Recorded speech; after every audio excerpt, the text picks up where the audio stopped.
Olá, muito bom dia, tudo bom? Paz do Senhor a todos. Vamos para mais uma aula sobre mordomia cristã. E na aula de hoje nós estaremos falando sobre a mordomia do corpo.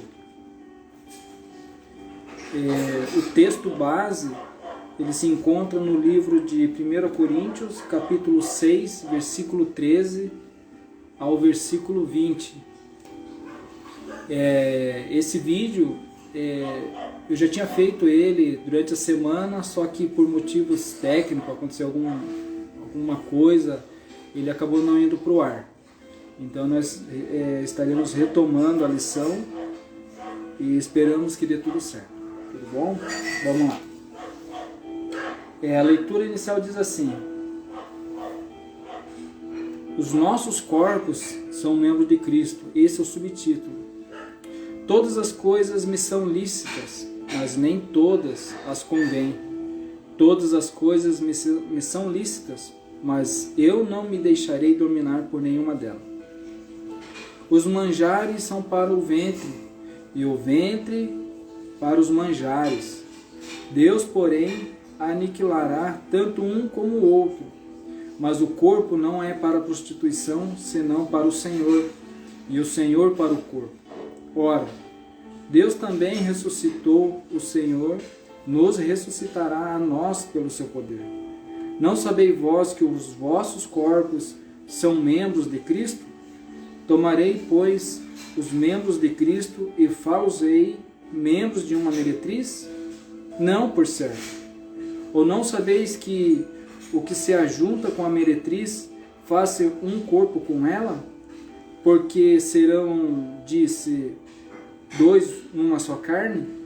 Mas o que se ajunta com o Senhor é um mesmo espírito. Fugir da prostituição. Todo pecado que o homem comete é fora do corpo, mas o que se prostitui peca contra o seu próprio corpo. Ou não sabeis que o vosso corpo é o templo do Espírito Santo, que habita em vós, proveniente de Deus, e que não sois de vós mesmos? Porque fostes comprado por bom preço. Glorificai, pois, a Deus no vosso corpo e no vosso espírito, os quais pertencem a Deus.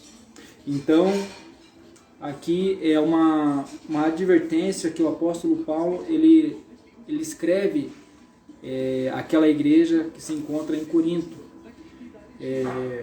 Era uma cidade muito problemática, muito carnal, cheio de problemas sexuais, muitas prostitutas que existiam na época. Então, para que houvesse uma separação das pessoas que serviam a Deus, das pessoas de família que serviam a Deus, das pessoas que não tinham elo nenhum com a prostituição, ele advertia através das cartas. E esse texto ele fala justamente sobre isso. Que os nossos corpos, o nosso corpo, ele é membro do Senhor Jesus. Então aqui estaremos falando sobre isso, exatamente sobre isso. Em Romanos capítulo 12 diz assim: rogo-vos, pois, irmãos, pela compaixão de Deus, que apresenteis o vosso corpo em sacrifício vivo, santo e agradável a Deus, que é o vosso culto racional. Então, tudo que é santo, a palavra santo no original quer dizer separado. Então, nós precisamos apresentar a Deus a nossa vida como sacrifício, como uma oferta de sacrifício.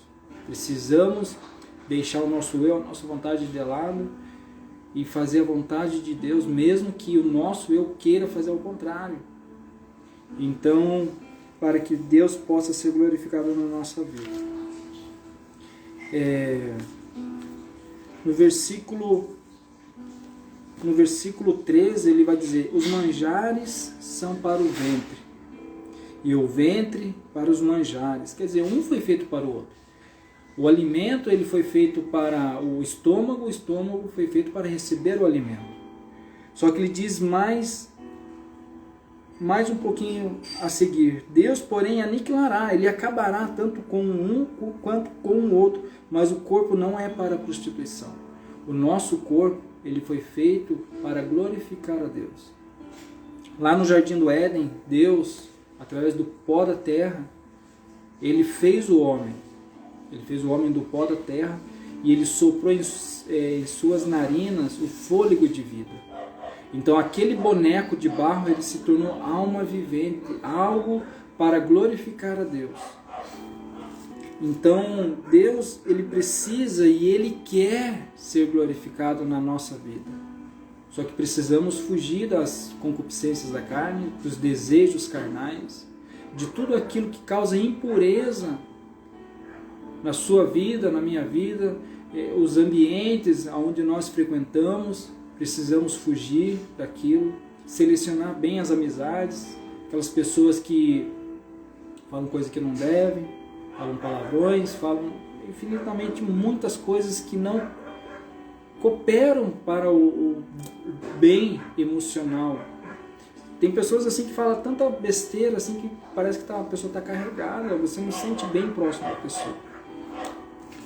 Então nós vamos dar uma estudada sobre isso hoje. O que você tem feito com sua mente, o que você tem feito com a sua língua, com o seu ouvido, os seus olhos, o que você tem absorvido, o que você tem feito, administrado.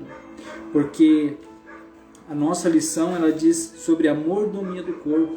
Na primeira aula que nós tivemos, naquele vídeo anterior, vai falar sobre a mordomia cristã. E foi explicado que a mordomia nada mais é, o mordomo nada mais é que um administrador. Ele é o administrador maior da casa. E o exemplo simples que eu dei foi o Alfred do episódio Batman. Então, ao mesmo tempo que ele administrava a casa, ele salvava o próprio Batman e muitas das vezes ele se vestia com as roupas do Batman para salvar o próprio Batman. É até hilário falar, mas para você ver a importância de você ser um mordomo fiel, de ser um administrador fiel de tudo aquilo que foi entregue em suas mãos. Na primeira aula nós falamos sobre a mordomia cristã e justamente de tudo aquilo que Deus colocou em suas mãos, tanto no âmbito espiritual, eclesiástico, dentro de uma igreja, quanto uma empresa que você está trabalhando, dentro de uma casa onde você mora, onde você governa, como que você tem sido o administrador desses ambientes. E hoje nós estaremos falando sobre como você está administrando o seu corpo, como que você está administrando a sua mente, os seus olhos, os seus ouvidos e a sua boca. Beleza? Então vamos lá. O corpo do cristão é o templo do Espírito Santo e, portanto, deve ser preservado para a glória de Deus. Olha a importância. Olha a importância do seu corpo. Como você tem se comportado, como você tem vestido, como você tem se vestido, como você tem pronunciado as palavras, como você tem conversado, aonde você tem se arrodeado das pessoas. O nosso corpo, ele é o templo do Espírito Santo.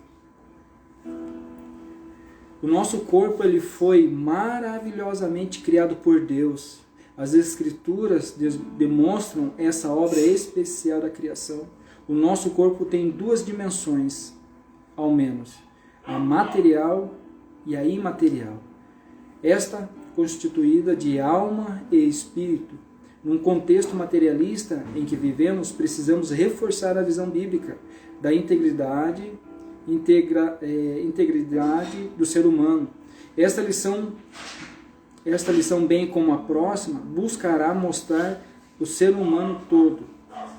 Então, assim, principalmente o homem ele foi feito tanto do material, que foi feito do barro, e como ele foi feito do imaterial, que é quando o Senhor Jesus, o próprio Deus, soprou em suas narinas o fôlego de vida e se tornou alma vivente e colocou dentro dele o Espírito Santo, colocou dentro dele o Espírito. Então, nesse contexto, a gente consegue entender que nós somos corpo, alma e espírito. Entendemos que somos tricotomistas. Somos corpo, alma e espírito.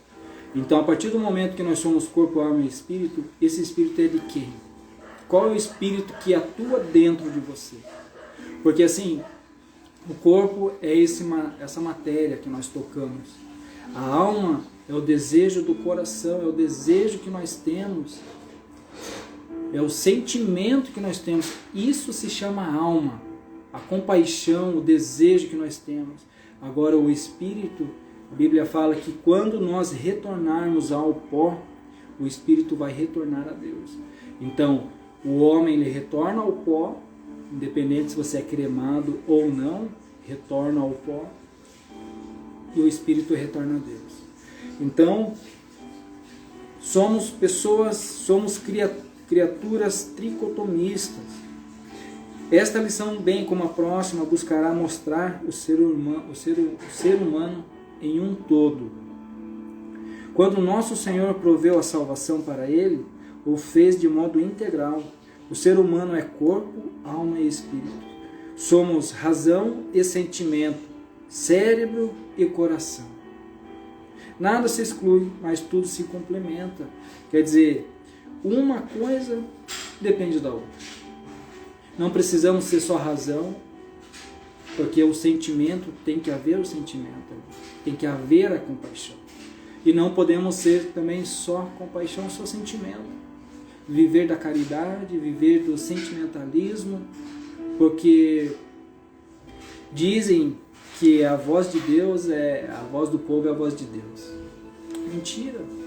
Porque certa vez perguntaram assim para Pilatos. Pilatos perguntou para o povo: quem vocês querem que solte?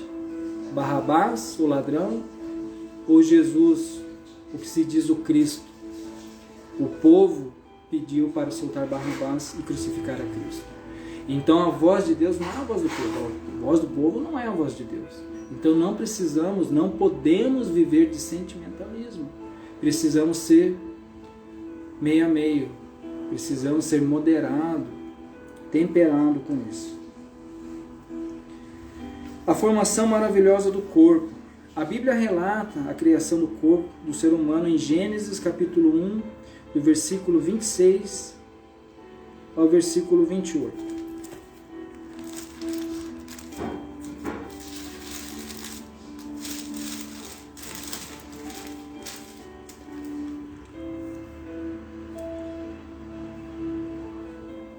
E disse Deus: façamos o homem à nossa imagem, conforme a nossa semelhança, e domine sobre os peixes do mar, e sobre as aves dos céus, e sobre o gado, e sobre toda a terra, e sobre todo réptil que se move sobre a terra. Criou Deus o homem, à sua imagem, a imagem de Deus o criou. Macho e fêmea os criou. E Deus os abençoou e disse-lhes: frutificai, multiplicai-vos, enchei a terra e a sujeitai-a, e dominai sobre os peixes do mar, e sobre as aves do céu, e sobre todo animal que move sobre a terra. Então, Deus, quando Ele criou o homem, Ele fala aqui que a imagem de Deus o criou. Deus criou o homem à sua imagem, a imagem de Deus o criou. Então, o homem ele foi feito conforme a semelhança de Deus. Podemos entender nesses versículos aqui que Deus ele se parece com o homem, tanto em pensamento como em fisionomia. Porque Deus ele tem olhos, ele tem boca, ele tem ouvido, ele tem pernas. Poxa, Lincoln, mas aonde que você tem uma referência plausível para falar sobre isso?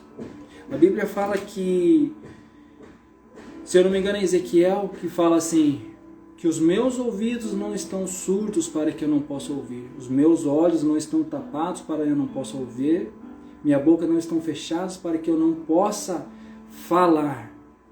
A Bíblia fala também em Apocalipse que no céu existe um grande trono branco onde ele está sentado. Jesus está sentado à destra do Pai. Se Jesus está sentado à destra, o Pai também está sentado.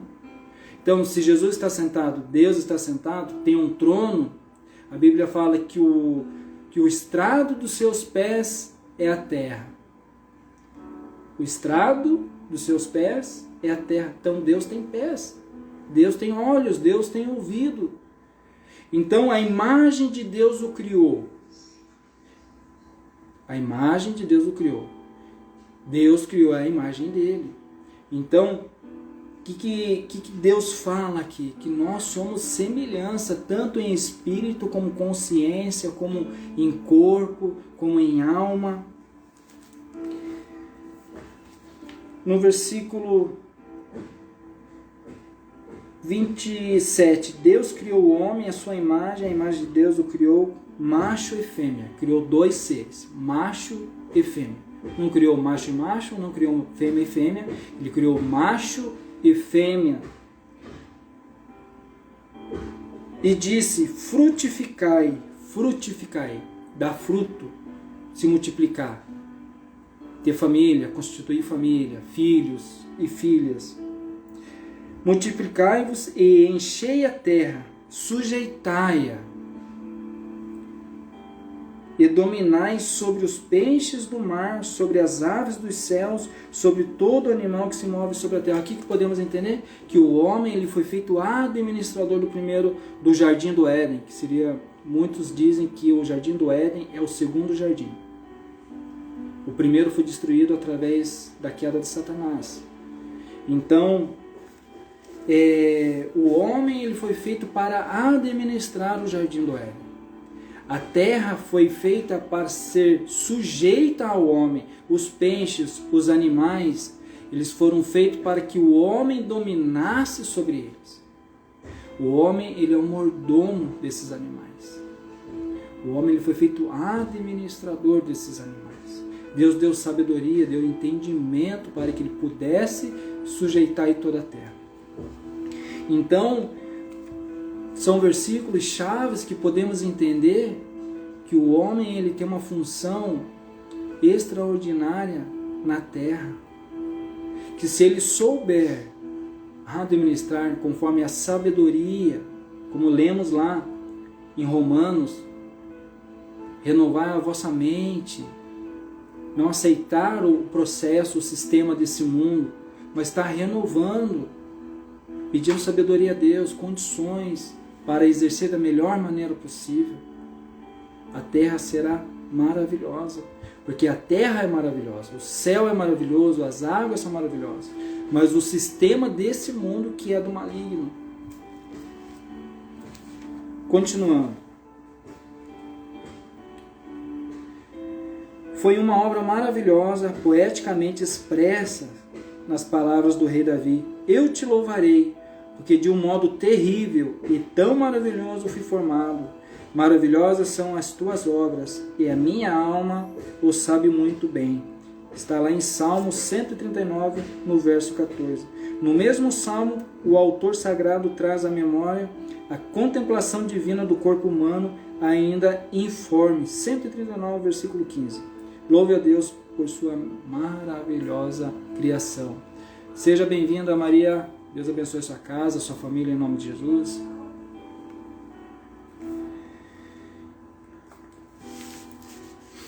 Vamos falar agora sobre a estrutura do corpo humano. No comecinho, a gente já falou alguma coisa sobre tricotomista, né? Que o ser humano ele é tricotomista. Aqui vai falar também. A estrutura do corpo humano. Quando estudamos a estrutura do corpo humano, percebemos quão maravilhosa foi a obra do Criador. Por exemplo, o organismo humano se constitui de 216 tecidos organizados no esqueleto. Este possui 206 ossos. O cérebro tem 1 trilhão de células nervosas e os sinais trafegam ao longo dos nervos até um máximo de 360 km por hora. Olha que incrível. O corpo se constitui de 70% de água, tem 96.500 quilômetros de veia. Se colocar uma veia do ladinho da outra, assim, ele dá 96.500 quilômetros de comprimento, aproximadamente. 10 bilhões de vasos capilares. 10 bilhões de vasos capilares. 100 trilhões de células. A estrutura humana revela uma complexidade que a teoria da evolução jamais explicará. Só uma mente onisciente e um ser infinitamente supremo pode dar respostas lógicas à origem da vida e do homem. Lá em Gênesis vai falar sobre isso. No princípio, criou Deus os céus e a terra. E criou Deus o homem à sua imagem. A imagem de Deus o criou. Você foi feito à imagem de Deus. Você é privilegiado, eu sou privilegiado. Fomos criados à imagem e semelhança do nosso Deus, do nosso Senhor e Salvador. A dimensão material do corpo revela uma obra maravilhosa. A estrutura do corpo, o arquiteto que planejou. Esse tempo atrás, o ano passado, tem mais ou menos aí uns 13, 14 meses, e eu na frente do espelho, tem um vídeo, dá uma procuradinha lá, tem um vídeo que eu tô até meio sonolento, tinha acordado, era num domingo pela manhã, eu comecei a olhar diante do espelho, assim, do meu roupeiro, os meus pés, e comecei a mexer os dedos dos pés. Olhei para a mão, comecei a mexer o dedo das mãos, e eu comecei a contemplar o belo, contemplar as maravilhas de Deus na minha vida. Poxa vida, eu estou movendo as minhas mãos, estou movendo os meus pés, a mecânica que Deus fez, as articulações, sabe? Estou movendo a mandíbula, porque o maxilar ele é fixo assim no crânio. E daí você fica contemplando essas coisas. Muita gente não consegue fazer isso. Eu consigo, você consegue. Seja bem-vindo, Amandinha. Deus abençoe sua casa, sua família. A Amandinha mora lá em Campo Largo, cidade onde eu morei também. Deus abençoe você. Capricha lá na faculdade, hein? Capricha lá na faculdade, porque eu tenho certeza que você vai ser uma ótima biomédica. Vai estudar muitos corpos estranhos, muitos vírus, vai ajudar muito a medicina, né? A trazer os resultados, vacinas, novos trabalhos científicos, tá bom? Deus te abençoe em nome de Jesus. Então, quando você está de frente ao espelho e você começa a contemplar aquilo que Deus fez em sua vida, nunca mais você vai murmurar. Ah, mas eu tenho o narizinho um pouquinho torto. Não tem problema, está funcionando? Amém. Eu tenho a orelhinha um pouquinho aberta. Não tem problema, está funcionando? Deus te fez assim. Ah, eu não tenho cabelo, estou ficando calvo. Não tem problema, Deus te fez assim. Seja feliz, porque os rins estão funcionando, o pulmão, os 2 pulmões estão funcionando, os seus olhos, às vezes meio cansado pela idade, mas estão funcionando. Tudo isso é para glorificar o nome de Jesus. Os seus olhos não estão ali para você ver coisa que não deve. Os seus ouvidos não estão aí para você ouvir aquilo que não deve. A sua boca, a sua língua não está aí para você falar coisa que não deve. Que a Bíblia fala que a palavra tem poder. Ela tanto abençoa quanto amaldiçoa. Vamos prosseguindo aqui.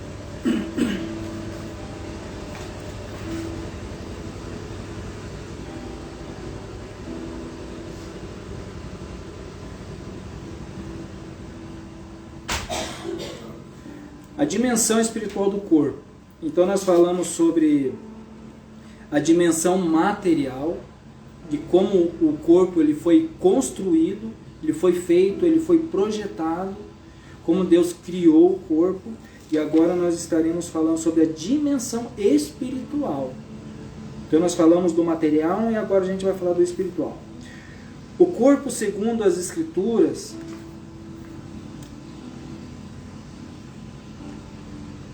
o corpo do pecado. Note, este versículo que fala sobre o corpo do pecado, se encontra em Romanos capítulo 6, no versículo 6, ele vai falar assim: o corpo do pecado é uma pronúncia, uma expressão.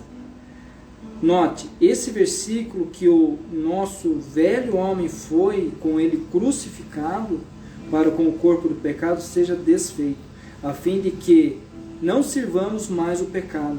Então, quando Jesus na cruz do Calvário ele foi crucificado, teoricamente falando e espiritualmente pela fé, todo o nosso eu pecaminoso foi crucificado com o Senhor Jesus.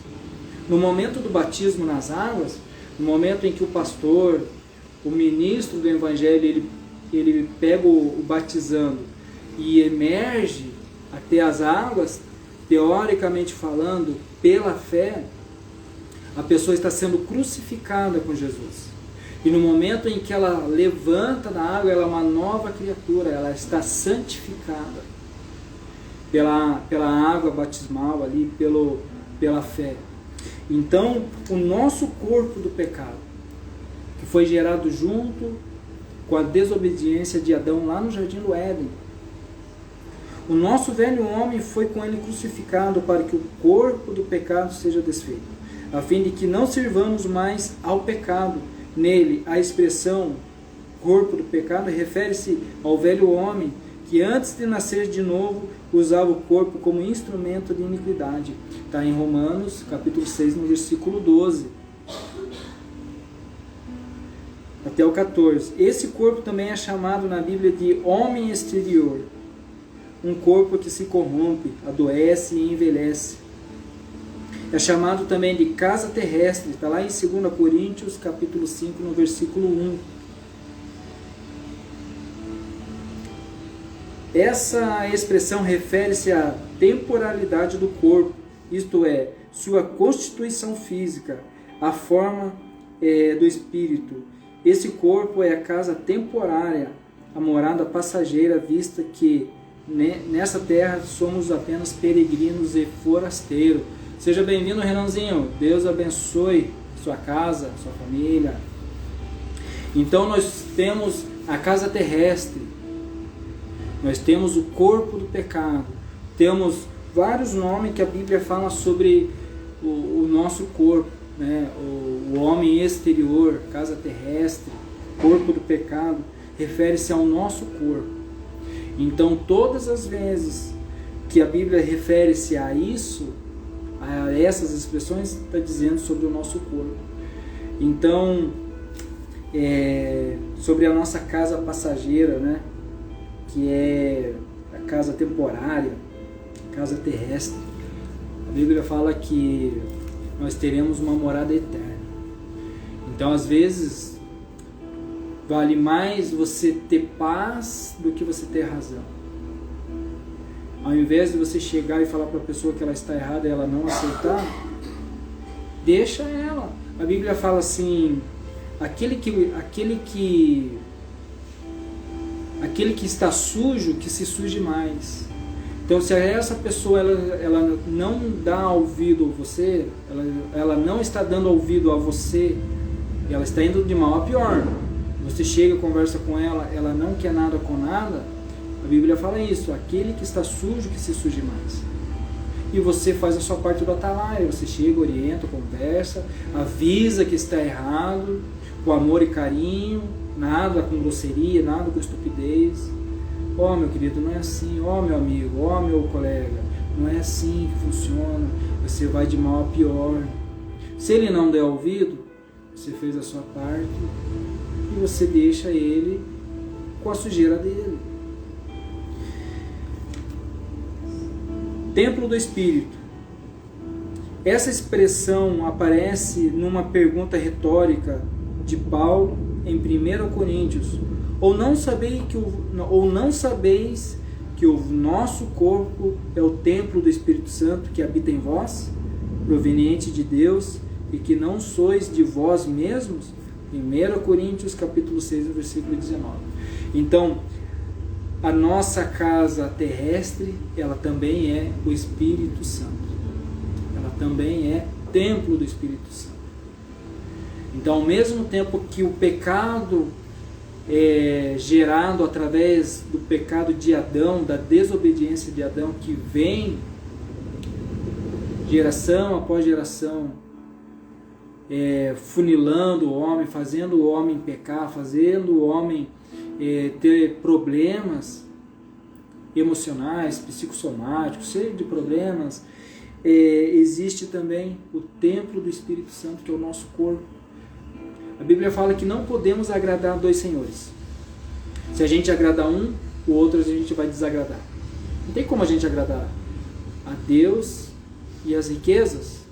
Não podemos agradar o homem e a Deus. Precisamos escolher quem que a gente vai agradar. Não podemos ser casa terrestre ou casa do pecado ou templo do Espírito Santo. Precisamos escolher. Precisamos ter uma escolha. Toda escolha gera uma renúncia. Se você quer continuar pecando, você está dizendo não para Deus. É duro? É duro. Se você diz não ao pecado, ao erro, você está dizendo sim para Deus. Da casa terrestre, momentânea, você está entrando, deixando Deus entrar na sua casa, que é o templo do Espírito Santo. É um alerta do apóstolo aos crentes de Corinto para não darem lugar ao pecado, ou seja, não deixarem que o corpo fosse contaminado pela prostituição. Como foi falado no início do vídeo, era uma cidade onde a orgia corria torta direita, onde homens tinham relações com homens, mulheres tinham relação com mulheres, existia, hoje tem muito, tem esses bailes chamados de swing, que as pessoas ficam trocando de casais, que é aquela baderna toda, na época também tinha nessa cidade. Então, o apóstolo Paulo ele dá essas orientações.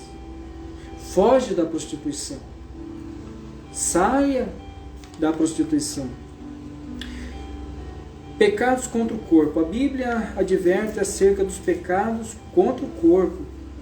Prostituição, adultério, fornicação, usar o corpo como mercadoria, a ser vendida para fins sexuais é prostituição. A palavra diz que aos crentes com muita clareza, mas o corpo não é para a prostituição, senão para o Senhor. O corpo, nosso corpo, ele não é para a prostituição, ele não é para a lascívia, ele não é para a fornicação, ele é para o Senhor. O que você acha que Deus quer fazer com o seu corpo? Você acha que Ele quer destruir o seu corpo, sendo que Ele criou? É de se pensar. O diabo não. O diabo ele quer matar, ele quer destruir. Esse é o propósito dele. Matar, roubar e destruir. Através da droga, através da prostituição em si. Tem um vizinho de anos atrás, quando eu morava em Campo Largo, uma vez ele falou para mim assim, ó, Lincoln, eu tenho um colega na empresa que ele está encostado pelo INSS, está quase morrendo. Eu falei, mas o que aconteceu com ele? Acidente de trabalho? Ele falou, não. Diz que tinha uma mulher muito bonita que ficava dando mole para ele. E ele falou assim, eu vou pegar meu pagamento e eu vou sair com essa mulher. E esse colega meu, eu sempre orientava ele, era um senhor, né, um pai de família, eu sempre falava, não, cara, só estragar tua família, tua vida. Não, larga a mão, cara, vai pra casa, relaxa, fica com a tua família. Ele falou, não, ela tá dando muito mole pra mim. O que ele fez? Ele pegou, saiu com essa moça, teve ato sexual com ela. Tempos depois, ele foi fazer uns exames, que ele estava muito fraco. Constatou que ele estava com o vírus B24, que nada mais é que o HIV. E daí ele foi definhando. E essa mulher, ela sempre fazia isso. É um crime. A pessoa saber que tem um vírus e ficar disseminando é crime. Então o que a pessoa tem que fazer? Quando ela sabe que ela tem o vírus, ela tem que se tratar e ficar reclusa. E essa mulher não. Ela pegou e começou. Sair com um, sair com outro. E o incrível é que ela escreveu no espelho do banheiro, eu tenho HIV. E aquilo ali foi um choque para ele. E daí, só que ele achou que era brincadeira, né? E o tempo foi passando, ele foi ficando fraco, começou a aparecer umas manchas, começou a emagrecer, fez o exame e estava com HIV mesmo. Então, esse colega meu, ele falou assim, eu avisei ele, né? Eu tive a oportunidade de avisar. Então, aqui é um exemplo gravíssimo que eu dei para vocês. O nosso corpo não é para a prostituição. O nosso corpo não é para a mentira. Não é para maldizer os outros. O nosso corpo é para o Senhor. É para que o Senhor venha ser glorificado na nossa vida. Um dia Ele vai requerer essa matéria. Nós somos administradores desse corpo. Somos mordomos fiéis desse corpo maravilhoso. Dessa máquina humana. Então, precisamos tomar atento sobre isso. Mas o corpo não é para a prostituição, senão para o Senhor, e o Senhor para o corpo. 1 Coríntios, capítulo 6, versículo 13. A Bíblia também tem graves admoestações contra quem comete o pecado de adultério, relacionamento sexual extraconjugal. 1 Coríntios, capítulo 6, versículo 10, e Hebreus, capítulo 13, no versículo 4. E o de fornicação, relacionamento sexual entre solteiros. Efésios, capítulo 5, versículo 5, 1 Timóteo, capítulo 5, versículo 10 e Apocalipse, capítulo 21, versículo 8. Tantas referências que temos na Bíblia sobre isso. Para fugir da prostituição, da lascívia, da fornicação. Homossexualidade. O Antigo Testamento condena explicitamente a união homossexual, considerando-a abominação a Deus. Levíticos capítulo 20, versículo 13, 18 e 20. O Novo Testamento confirma esta condenação, reprovando a homossexualidade de modo não menos incisivo. Não erreis. Não erreis. Nem os adúlteros, nem os devassos, nem os idólatras, nem os efeminados, nem os sodomitas, nem os ladrões, nem os avarentos, nem os bêbados, nem os maldizentes, nem os roubadores herdarão o reino de Deus. 1 Coríntios capítulo 6, do versículo 10 a seguir. Então, independente de como o mundo está caminhando hoje, de como que as bandeiras estão sendo levantadas hoje, independente se você aceita ou não, a Bíblia diz sobre isso. A Bíblia condena. Lincoln não condena. A Bíblia condena. A palavra de Deus condena.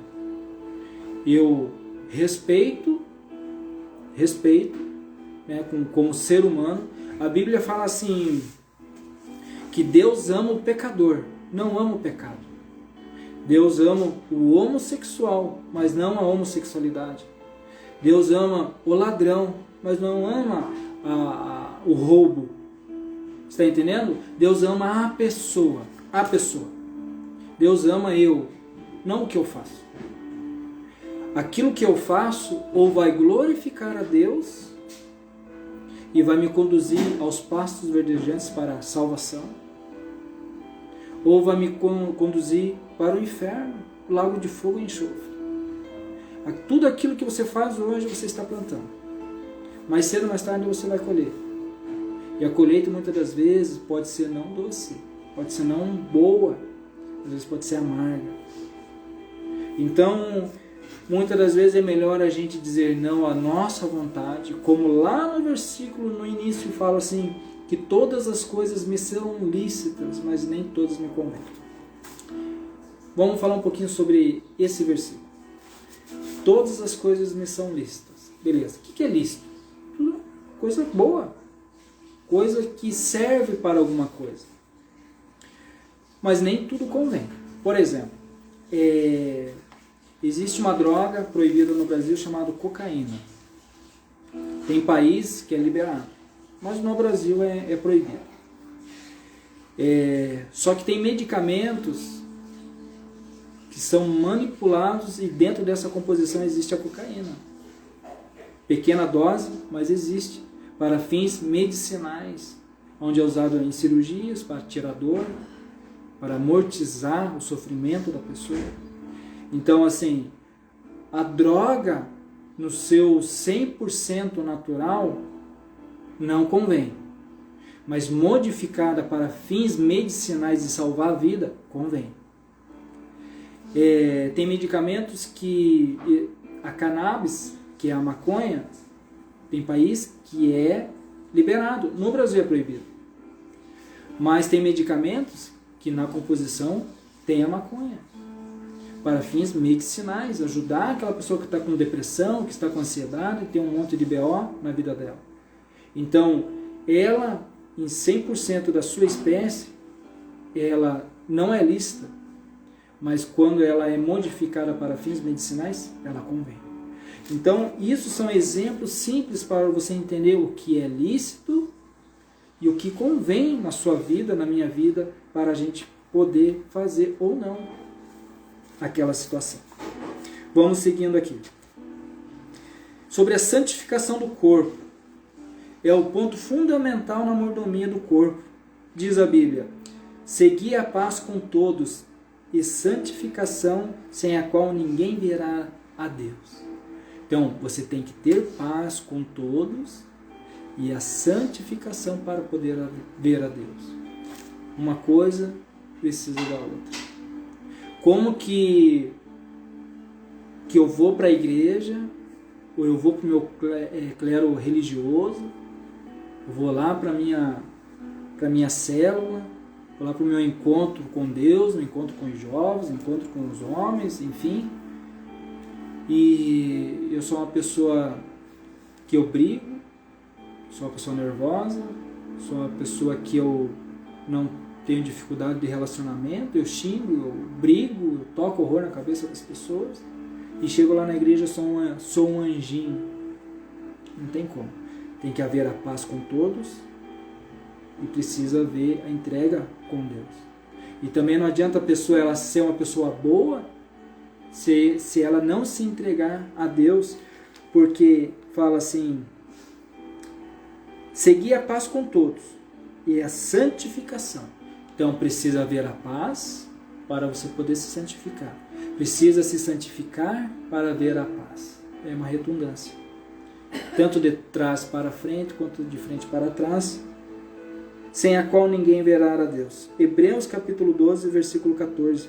A Bíblia mostra os meios de santificação que levam em conta a ação de Deus e a contribuição do crente. Vamos lá. Os meios da santificação que vêm da parte de Deus. É o que age diretamente na santificação integral do crente. Espírito, alma e corpo. Sobre a tricotomia.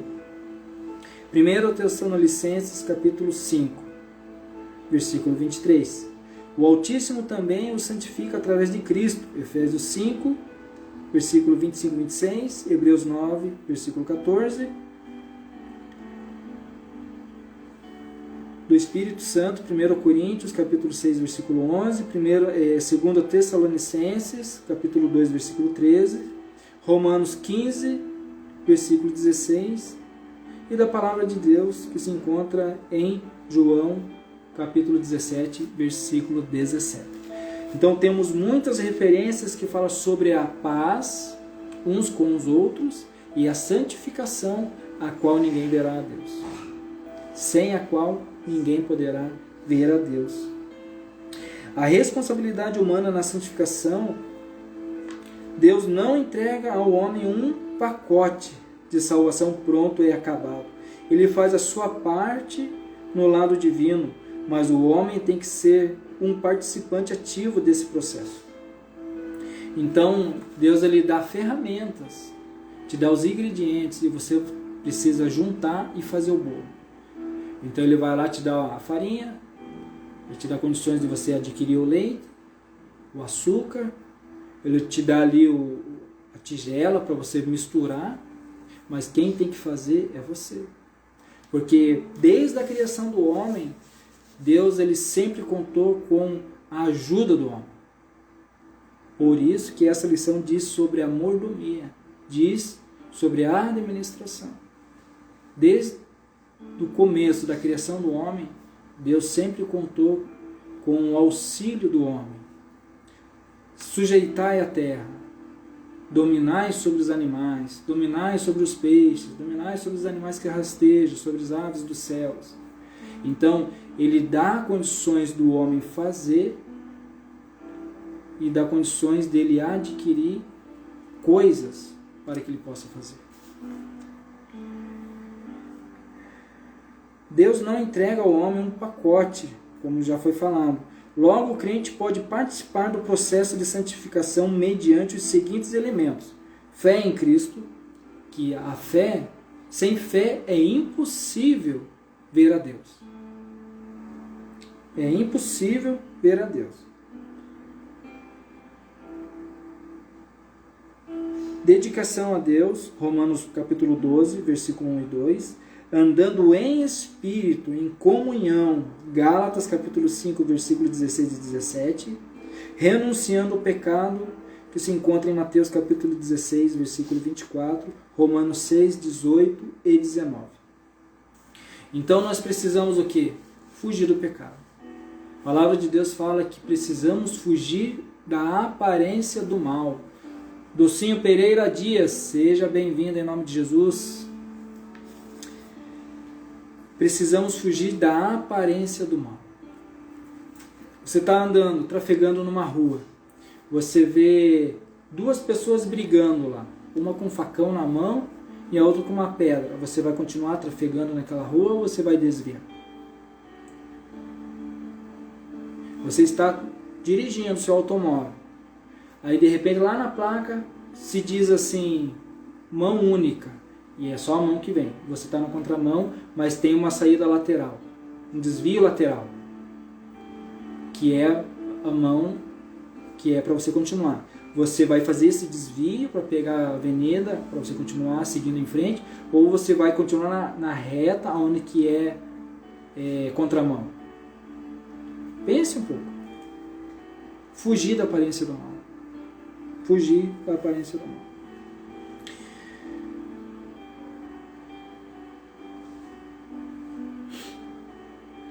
A dimensão espiritual do corpo envolve a gravidade do pecado contra o corpo e a necessidade de sua santificação.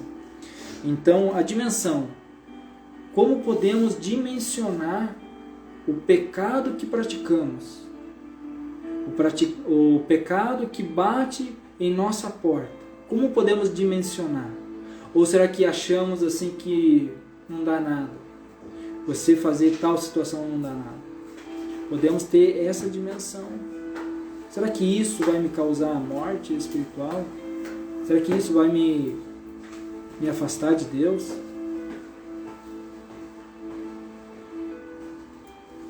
Atualmente, há urgente necessidade renovada ênfase à doutrina da santificação nos círculos pentecostais. Em primeiro lugar, porque são raros os pentecostais que hoje aceitam a ideia de estar precisando de renovação espiritual. Quer dizer, é muita gente dentro de igreja, dentro de lugares que se dizem cristãos, servos do Senhor, que não querem ajuda, não precisam de ajuda. Então, no texto fala assim, atualmente há urgente necessidade de renovação. Às vezes a pessoa ela não quer ser renovada. Às vezes a pessoa ela não quer ajuda. Como foi falado no texto. E precisa haver a paz com todos para que haja santificação. A pessoa ela quer santificação, mas ela não quer ter paz com todos. Então ela vai para a igreja, ela vai para o seu círculo de oração, ela vai para o seu círculo de amizade, o seu rol de amizade, onde que ela se sente bem, mas ela está em pecado. Mas ela está mais suja que pau de galinheiro. E como que ela vai ter paz? Como que ela vai ser santificada? Como que ela vai ser separada? Porque o santo no original quer dizer separado. Separado para Deus, separado do pecado. Em primeiro lugar, porque são raros os pentecostais que hoje aceitaram a ideia de estar precisando de renovação espiritual. A despeito de muitíssimos crentes terem sido batizados no Espírito Santo. São muitas as igrejas pentecostais que não possuem a vitalidade e a eficácia que neles se evidenciam em anos anteriores. Quer dizer, o ano vai passando, aqueles irmãos, aqueles frequentadores, aqueles crentes, sempre do mesmo jeito, da mesma maneira, não desenvolvem espiritualmente, não crescem em graça, em conhecimento, não abandonam o erro, falta de conhecimento, falta de palavra, falta de sabedoria, falta de alguém para poder ensinar, dialogar, conversar, tirar dúvidas. Não tem.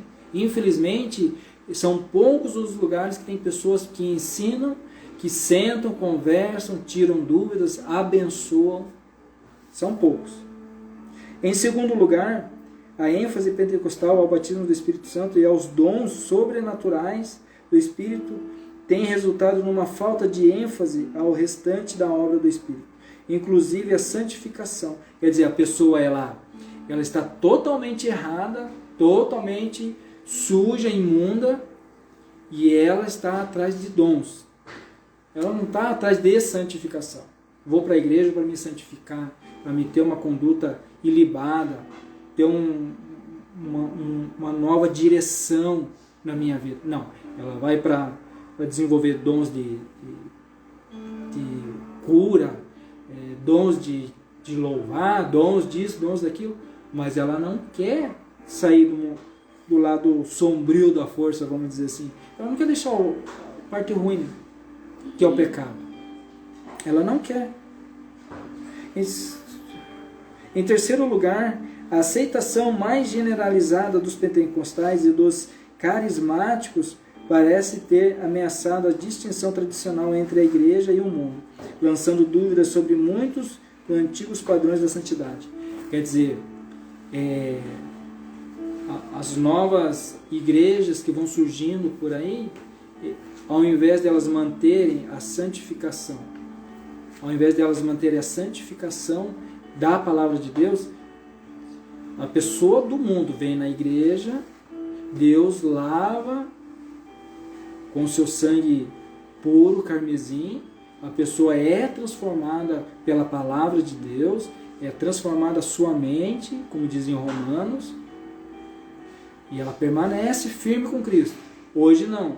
A pessoa do mundo, ela vem do mundo, do jeito que ela vem do mundo, ela permanece na igreja, a igreja aceita, que com certeza tem que aceitar a pessoa, só que não há mudança da pessoa e a pessoa vai ficando suja, vai ficando, de repente ela está ali, está lá. Então, o mundo já está entrando dentro da igreja. O sistema mundano já está entrando dentro da igreja e está tudo normal. Está tudo normal. A pessoa, ela é muita amizade. Quando gera amizade, fica difícil de você cobrar a pessoa quando você não tem temor. Porque quando você tem temor a Deus, é melhor você perder, entre aspas, alguém, um amigo, que se diz amigo, do que você corrigir ele e apresentar a salvação para ele. A Bíblia fala que os lábios do pecado, eles são doces como mel. Mas aquele que corrige, ele é amargo, mas produz salvação. Em Provérbios fala isso. Então, muitas das vezes as pessoas falam, não, vem, vai ficando aí, vai ficando. E a pessoa fica e não muda. Diferente da pessoa assim, você quer? Então você tem que pagar o preço. Você quer? Paga o preço. Beleza? Então, finalizando aqui. Lançando dúvidas sobre muitos dos antigos padrões de santidade. E, finalmente, os pentecostais de hoje dão muito valor à popularidade que acabaram de conquistar. E, no afã de preservá-la, zelam por evitar qualquer aparência do elimitismo espiritual. Então é isso. Muitas das igrejas estão aceitando padrões mundanos para ter fiéis dentro da igreja. Muitos líderes espirituais estão aceitando padrões mundanos para terem fiéis, para arrecadação de dízimos, ofertas, enfim, várias coisas. Então, é difícil. Mas o que podemos esperar? É que Deus ele venha dar sabedoria e entendimento para você, pastor, para você, líder espiritual, saber como conversar, orientar os seus seguidores, os seus discípulos, de como que é o padrão cristão na vida da pessoa que leva a salvação. Não é o padrão da igreja que leva para lugar nenhum. É o padrão cristão. O apóstolo Paulo fala assim: sede meus imitadores, assim como eu sou de Cristo. Ele chama a responsabilidade para ele. Olhe para mim, não olha para o fulano de tal. Olha para mim. Olha para mim. Beleza? Então, finalizando aí a nossa segunda aula que fala sobre a mordomia do corpo. Que Deus possa ser glorificado na nossa vida, em nome de Jesus. Deus abençoe você, Amandinha. Deus abençoe você, seu ministério, aí com os jovens, nossa igreja maravilhosa aí, que é a Assembleia de Deus Madureira, em Fazenda Rio Grande. Então, precisamos entender isso, que o nosso corpo é para glorificar o nome de Cristo. Quando você for reclamar do seu narizinho torto, da sua orelha de abano, você olha para aquelas pessoas que não têm nariz e não conseguem cheirar, aquelas pessoas que não conseguem ouvir, e você vai começar a glorificar a Deus no pouco. A Bíblia fala assim: me honra no pouco que sobre o muito te colocarei. Amém? Deus abençoe você e sua casa em nome de Jesus. Em nome de Jesus. Deixa eu colocar aqui.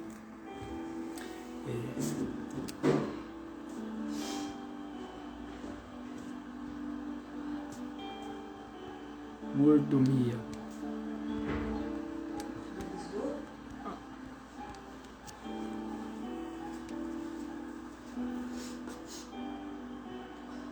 Posso falar?